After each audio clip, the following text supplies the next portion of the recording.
రిజల్ట్స్ని ఒక 6 మంత్స్ నుంచి వాడుతున్నాను. వాటి రివ్యూ గురించి మీతో షేర్ చేసుకుందాం అనుకుంటున్నాను. ఎందుకంటే ఇప్పుడు బ్రాస్ అందరూ చాలా రీసెర్చ్ చేస్తున్నారు, అందరూ కొనాలనుకుంటున్నారు, కొంతమంది ఆల్రెడీ కొనుంటారు. నా ఒపీనియన్, నా ఎక్స్పీరియన్సెస్ నేను షేర్ చేసుకుందాం అనుకుంటున్నానండి. ఈ 2 డిఫరెంట్ సైజెస్ నేను ఒక 6 మంత్స్ నుంచి యూస్ చేస్తున్నానండి. ఇది వితౌట్ టిన్ కోటింగ్ అండి.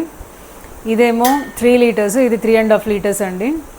నేను వీటిలో రైస్, పాయసము, పప్పు, ప్లెయిన్ దాల్స్, పులుపు లేని వస్తువులు మాత్రం కుక్ చేస్తున్నానండి. ఏదైనా వేపుళ్ళు అలాంటివి కూడా పులుపు లేకుండా జస్ట్ డ్రై రోస్ట్ లాగా వీటిని వాడడం వల్ల మంచి బెనిఫిట్స్ ఉన్నాయనే ఉద్దేశంతో నేను ఇవి తీసుకున్నానండి.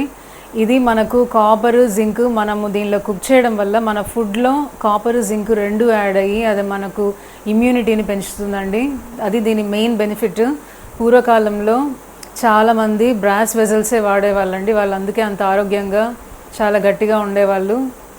ఏమి ఇబ్బంది లేకుండా, హెల్త్ ఇష్యూస్ ఏమీ లేకుండా, డిసీజ్ ఏమీ లేకుండా ఉండేవాళ్ళు. మనం అందరం కూడా అల్యూమినియంని వెంటనే పక్కన పెట్టేసి, నాన్ స్టిక్ అల్యూమినియంని పక్కన పెట్టేసి బ్రాస్, కంచు లేకపోతే మట్టి పాత్రల్ని వాడుకుందామండి. Thank you.